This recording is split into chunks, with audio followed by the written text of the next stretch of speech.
He's a huge boxing fan, that's how we got to know each other. He's a big film star. Most people know him for Dead Man's Shoes. In fact, all boxing people know him for that film. But he's also been in Hot Fuzz, Peaky Blinders, World's End, and he's just starred, wrote and directed probably the best boxing film I've seen as a boxing person. That's out in October, called Journeyman. So get along and watch that. But can we have a big hand please for Paddy Considine?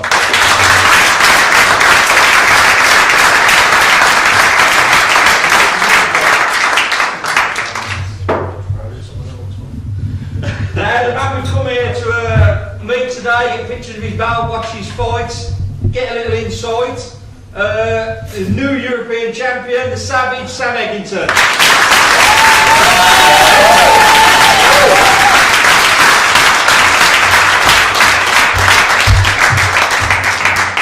Go on, Sam. It was great watching that on the big screen. Well, I've never watched a boxing match on the big screen before, so. And me and John were just talking, saying that people used to go and watch the alley fights and things like that in the cinemas. So it was really great. Yeah, this is all about you, Sam. I've just got a few questions here, and then there's some that people in the audience have written down to ask you. So hopefully I won't repeat any of these questions. But I just wanted to start at the beginning with you, what it was in the first place that got you into boxing. Me and my brother started boxing when we were young as amateurs. We all quit when we were teenagers, like most people do. And then I went back about 16 and just started training again. And I got into a few amateur tournaments and just went from there really. So what was the decision to turn pro? At what point did it become an option for you to want to have a pro career? I quit boxing before I turned pro. I quit, I got a job, moved out, stuff like that. I got made redundant and went to the gym.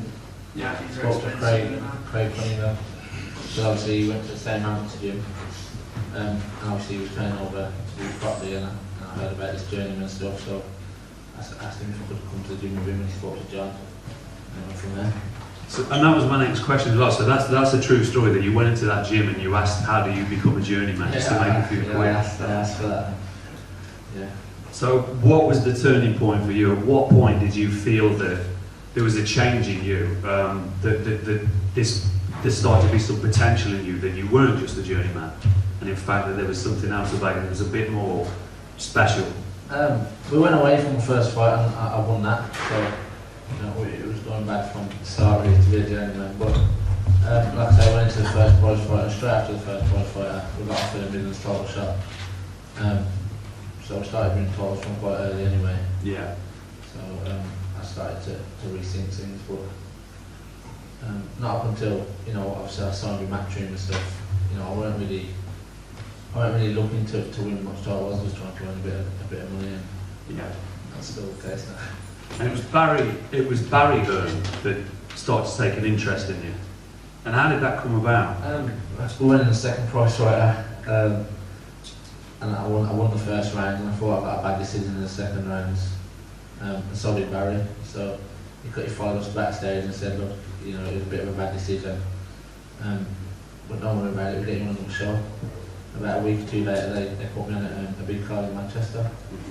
I was lucky enough to box in between the two core main events for the floor. So obviously if anything went short, I'd get in. The first main event went short, so I got put in right between the two main events to play to a round. And it was perfect. Yeah. Do you think there was a particular fight early on that sort of changed the direction for you of your career and where you felt you were going? We had a hard fight against Dave Ryan, and I thought it was really hard. It was dreadful. I come out, my face was swollen and stuff like that. And I thought this is too hard to play at. So if you wanted to do something, you either do it properly or you don't do it at all. Because it weren't like playing a game of football and coming off with with aching legs. It was I was going on swollen and bruised and bloody. So I thought either do it properly or you don't do it at all. Yeah. So fighting Paulie Malignaggi. Well, first of all, let's talk a bit about the Frankie Gavin fight, because that was the big fight for Birmingham. 2 fights from Birmingham. And that had some significance. People spoke about such things as bragging rights. I don't know if any of that came into play, but that seemed to be a big turning point. Yeah, fighting Gavin, you know, like I said after the fight, you know, the interviews, you know, it was hard to compete. You know, people were saying, you know, people were asking me if I was going to beat Gavin, how I was going to beat Gavin, and I was telling them, you know, that I didn't know how, but I was going to anyway. But you know, it's hard to compete with, you know, his pedigree and, you know, the way he won the British outright. He fought Cal Brooks before me for a world title and that stuff.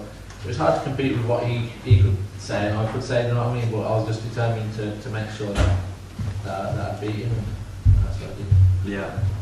So fighting Paulie Malignaggi, that was on a big show, and that was a really great performance. You know, Paulie's been around for some years, but it's a great name, and he's still very, very lively.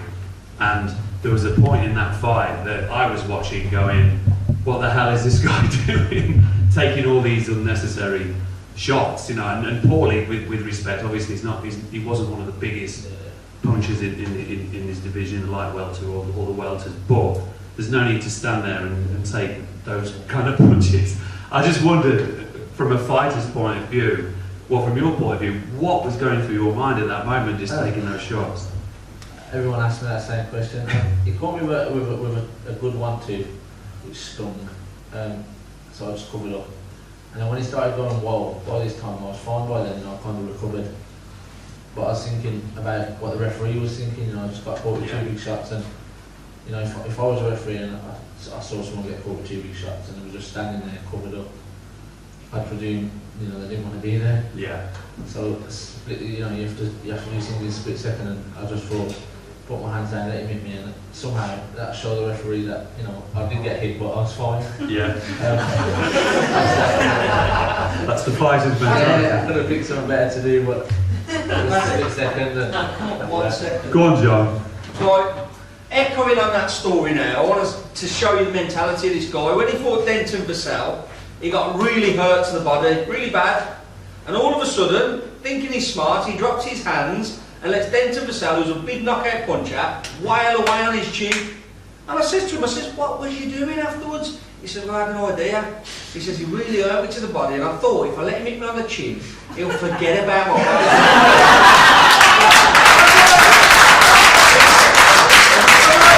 Just because that worked, that was the worst fucking plan I've ever heard in my life. So that gives you the kind of mentality that we do. John, you should be up here, mate, bringing me in. But I mean, but since then, you know, you've developed a bit of a friendship with Paulie Malignaggi. Yeah, Paulie's helped. He obviously helped the Rodriguez fight. He was meant to fight Rodriguez before me, so he watched him, picked out a few faults, what he does good and what he does bad, and you know, between him and John, you know, sending things across. Yeah. He gives us some tips on that. And he knows his stuff as well. He's Exactly, a brilliant so talker. If he's going to give you any tips, you know, you're going to take them. What did he have to say about that body shot that you caught him with? He said, you know, he felt stupid for falling for it. I was attacking to the head, and I caught him outside to the body. And he was like, the amount of people that have tried that, you know, thinking he was going to do exactly what he did before our fight and try and put his hands up. He said he felt silly for falling for it, but it's too late now. So this European title fight, it's a great title to win, and you're picking up titles on the way now.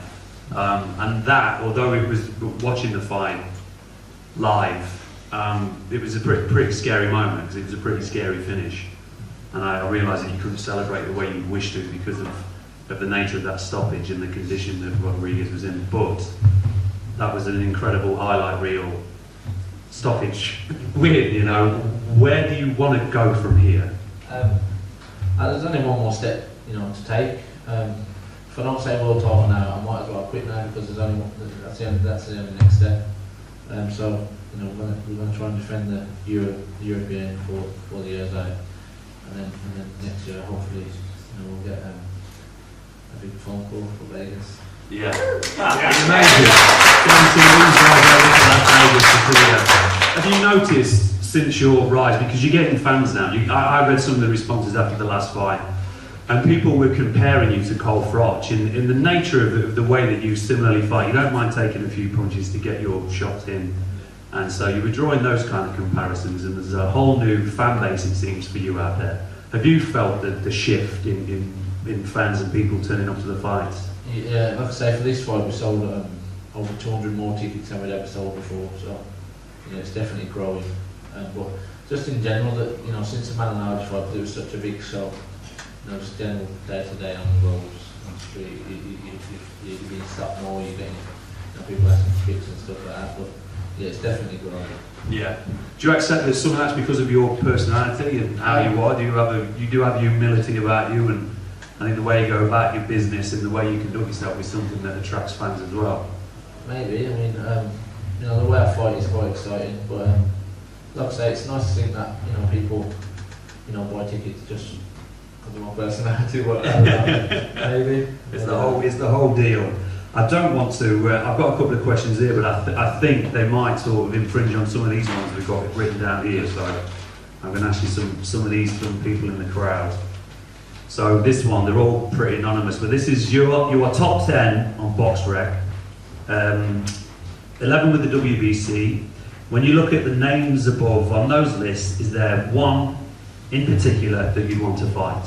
So anyone in the top 10 or amongst the world champions, anybody that in particular you fancy that fight? I've been asking John, I've been begging John to try and get the Lamar Peterson fight. Wow. But he just fought David Randy Sam. We helped in camp for there with that camp for David Randy Sam. I just think it's a good fight. WBA regular, I think, at the moment. So, if we can get that one, I'll be over there.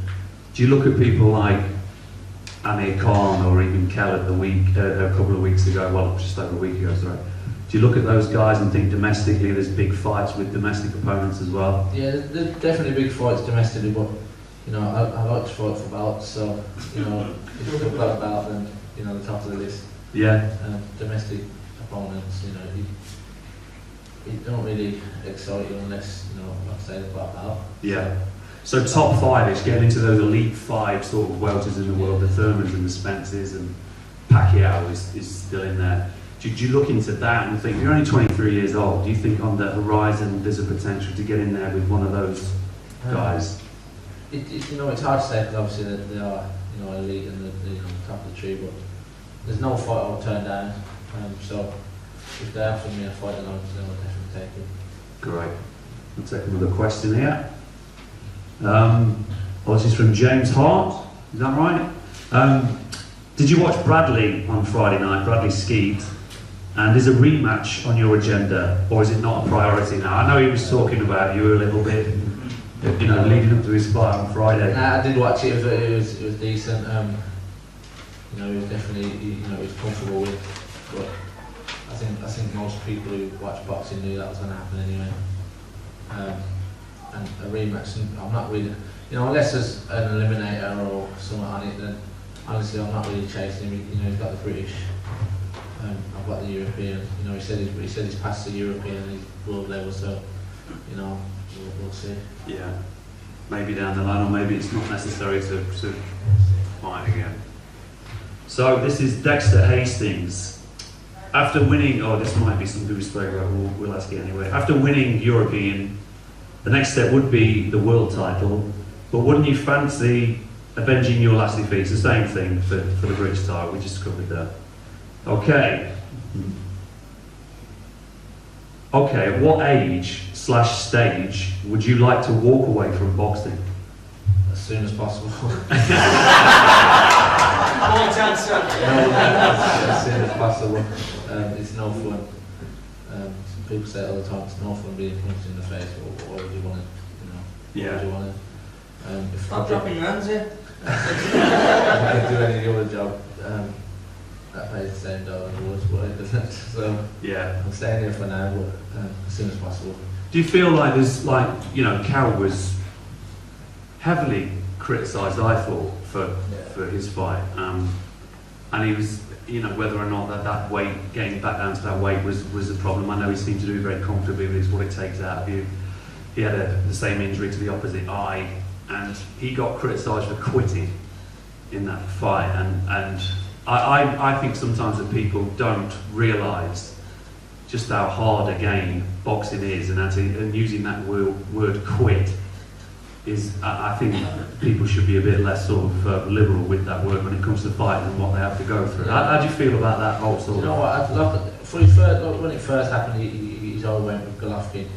You know, he was happy to fight on. But the second time it happens, after being told by the doctor of all the things that can go wrong, you know, that's going to come straight to your brain. You know, I'd have done the same as him.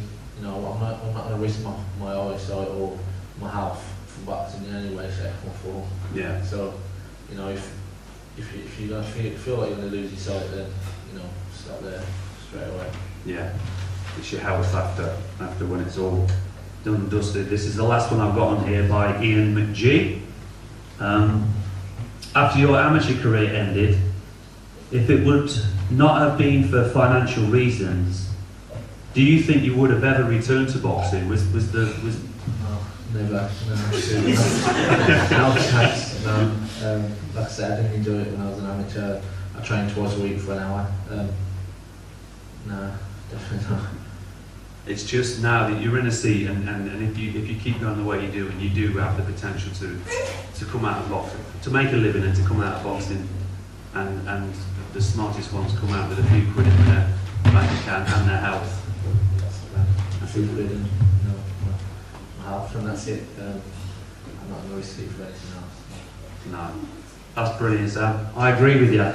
But has anyone else got anything from the audience? If not, I think that's us. But congratulations on the European title win, and the best of luck for everything. You've got an exciting future ahead, and I can't wait to see you in the ring next time. Take care.